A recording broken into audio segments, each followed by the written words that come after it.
विनोद जी, पिछले सत्र में हमने देखा कि किस प्रकार से संगठन छोटे किसानों की कई समस्याओं और चुनौतियों का समाधान करने में मददगार होते हैं और साथ ही छोटे किसानों के लिए संसाधन जुटाने, उनके उत्पादों के एकत्रीकरण व मूल्य संवर्धन और उनके बड़े बाजारों तक पहुंच बनाने के लिए एक प्लेटफॉर्म मुहैया कराते हैं।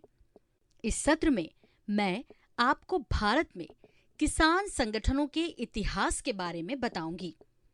इससे हमें यह पता चलेगा कि किसानों के संगठनों को बढ़ावा देने के लिए क्या-क्या प्रयास किए गए और उनके अब तक अनुभव कैसे रहे हैं। हम यह भी देखेंगे कि किसान उत्पादक संगठन एफपीओ के दो अहम स्वरूप, पहला सहकारी समिति और दूसरा उत्पादक कंपनी, किस तरह भारत में अस्तित्व में आए और अब तक का इनका कामकाज कैसा रहा। सरला जी, यह जानकारी हमारे लिए बहुत उपयोगी होगी। कृपया इसे विस्तार से बताएं। विनोद जी, भारत में कृषकों के संगठन बनाने का इतिहास 18वीं सदी के अंत से शुरू होता है।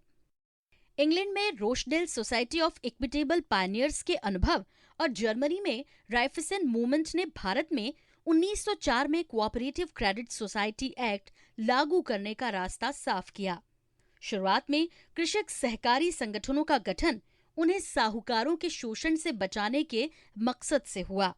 धीरे धीरे ये सहकारी समितियां कृषि, डेयरी, मार्केटिंग, बीमा, खुदरा व्यापार जैसे दूसरे क्षेत्रों में भी फैल गई।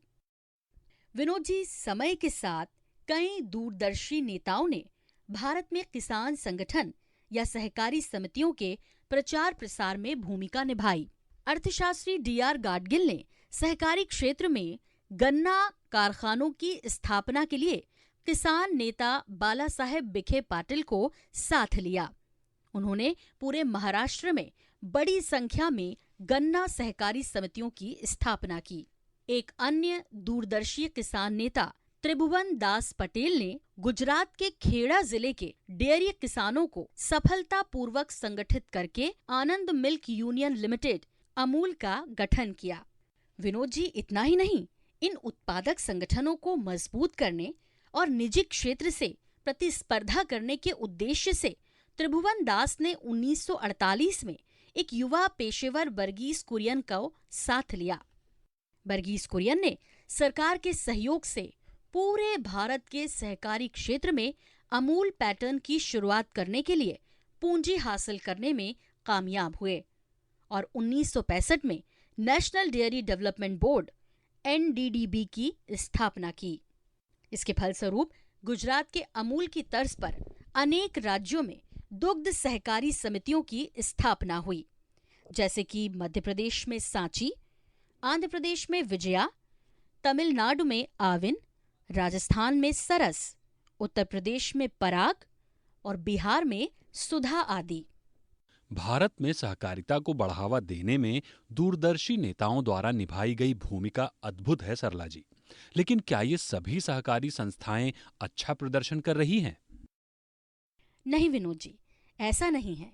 सहकारी आंदोलन कई तरह की चुनौतियों का सामना कर रहा है। भारत में इनका प्रदर्शन मिला जुला रहा है। इसके कई कारण हैं, जिसमें शामिल है: पहला, अपर्याप्त सदस्य स्वामित्व। कई मामलों में स्थानीय लोगों या उत्पादकों द्वारा खुद सहकारिता स्थापित करने की पहल नहीं हुई। सरकार या अन्य संस्थाओं ने उन्हें प्रोत्साहित किया और इसलिए इन सहकारिताओं के सदस्यों की दिलचस्पी सहकारिता से फायदा लेने में ज्यादा रही, बजाय सहकारिता के विकास पर जोर देने में। दूसरा, पैसे की तंगी। सहकारिताएं अपने आर्थिक आधार कमजोर होने की वजह से बाहर से पूंजी जुटाने में असफल रहीं। इस वजह से वे अपने मौजूदा और नए सदस्यों की कर्ज की जरूरतों को पूरा करने में असफल रहीं। तीसरा, गैर क्रेडिट सेवाओं पर ठीक से ध्यान नहीं देना। सहकारी समितियों का ज्यादातर जोर क्रेडिट पर रहा। किसानों की दूसरी जरूरतों पर ध्यान नहीं दिया गया, जिसकी वजह से ये एक बहुउद्देशीय संस्थाओं के रूप में नहीं उभर सकीं। चौथा, गवर्नेंस की समस्या। बड़े किसानों और जमींदारों का उनकी मजबूत आर्थिक सामाजिक स्थिति के चलते इन सहकारिताओं पर ज्यादा प्रभाव रहा, जिसकी वजह से गवर्नेंस से संबंधित समस्याएं उत्पन्न हुई। 5वां, गैर जरूरी सरकारी नियंत्रण और हस्तक्षेप। केंद्र और राज्य सरकारों ने अलग अलग क्षेत्रों में सहकारिताओं को बढ़ावा देने में अहम भूमिका निभाई, लेकिन इसके चलते सरकारी नियंत्रण और दखलंदाजी भी बढ़ी, जिसका सहकारिताओं के कामकाज पर कई मामलों में विपरीत असर पड़ा। 6वां, पेशेवर व्यक्तियों को आकर्षित करने में असफल। कुछ एक अपवादों को छोड़कर ज्यादातर सहकारिताएं काबिल पेशेवर लोगों को अपने से जोड़ने में नाकाम रहीं। ओह, इसका मतलब है कि सहकारी आंदोलन आगे नहीं बढ़ सका। सरला जी, फिर आगे क्या हुआ? विनोद जी, तमाम उतार चढ़ाव के बावजूद भी ये सफर जारी रहा और इस दौरान कुछ दिलचस्प घटनाएं भी हुईं। समय के साथ बढ़ते प्रतिस्पर्धी वातावरण में ग्रामीण उत्पादकों को सहयोग करने और उन्हें कृषि मूल्य श्रृंखला के साथ जोड़ने के उद्देश्य को पूरा करने के लिए वैकल्पिक संस्थाओं की जरूरत महसूस की जाने लगी। इस पर सोच विचार करने के लिए सरकार ने कई समितियां गठित की। इनमें 1989 में बनाई गई ब्रह्मदत्त समिति महत्वपूर्ण है, जिसकी सिफारिशों के आधार पर सरकारी मदद पर निर्भर सहकारिताओं की जगह म्यूचुअली एडेड यानी आपसी सहयोग पर आधारित सहकारिताओं को प्रोत्साहित करने के लिए कानून बनाया गया। आंध्र प्रदेश पहला राज्य था जिसने म्यूचुअली एडेड सहकारी अधिनियम 1995 को लागू किया। बाद में 9 और राज्यों ने इसे अपनाया और लागू किया। आगे चलकर भारत सरकार ने वैश्वीकरण के युग में सहकारिता को और मजबूत करने के उद्देश्य से जाने माने अर्थशास्त्री प्रोफेसर Y.K. अलग की अध्यक्षता में एक समिति बनाई। अलग समिति ने किसानों के अलग तरह के संगठन बनाने की सिफारिश की, जिसे फार्मर्स प्रोड्यूसर कंपनी या कृषक उत्पादक कंपनी का नाम दिया गया। 6 फरवरी 2003 को कंपनी अधिनियम 1956 में एक नया अध्याय 9th A जोड़ा गया और फार्मर्स प्रोड्यूसर कंपनियां अस्तित्व में आईं। कृषक उत्पादक कंपनी यानी FPC सहकारिता और कंपनी का एक मिला जुला रूप है। एक तरफ FPC सहकारिता की सभी प्रमुख विशेषताओं को बनाए रखती है और दूसरी तरफ ये कॉरपोरेट कंपनियों को मिलने वाली सभी स्वतंत्रताओं का भी उपयोग करती है। आज देश भर में FPO यानी कृषक उत्पादक संगठनों को कई संस्थाएं बड़े पैमाने पर बढ़ावा दे रही हैं। इन संस्थाओं में SFSC, नाबार्ड, NRLM, SRLM, राज्य सरकारों के विभाग शामिल हैं।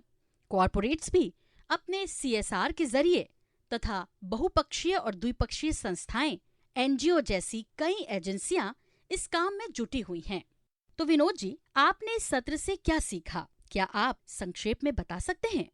सरला जी, किसानों के संगठन बनाने की इस लंबी यात्रा के बारे में जानकर अच्छा लगा। रोचडेल सोसाइटी और रायफेंसन आंदोलन से दुनिया भर में सहकारिताओं के गठन की प्रेरणा मिली। भारत में सहकारिता की अवधारणा 18वीं सदी में अपनाई गई। शुरुआत क्रेडिट सोसाइटियों से हुई, लेकिन बाद में इन सहकारिताओं का धीरे धीरे खाद, बीज, मूल्य, संवर्धन और मार्केटिंग जैसे दूसरे क्षेत्रों में भी विस्तार हो गया। दूरदर्शी किसान नेताओं और पेशेवरों ने सहकारी समितियों की सफलता में अहम योगदान दिया। इनमें कुछ बेहतरीन उदाहरण है अमूल, मुल्कनूर, इफ्को, क्रबको और गन्ना सहकारी समितियां। कृषक उत्पादक कंपनियां किसान सहकारिताओं का ही एक नया रूप है, जिसे आजकल खूब बढ़ावा दिया जा रहा है।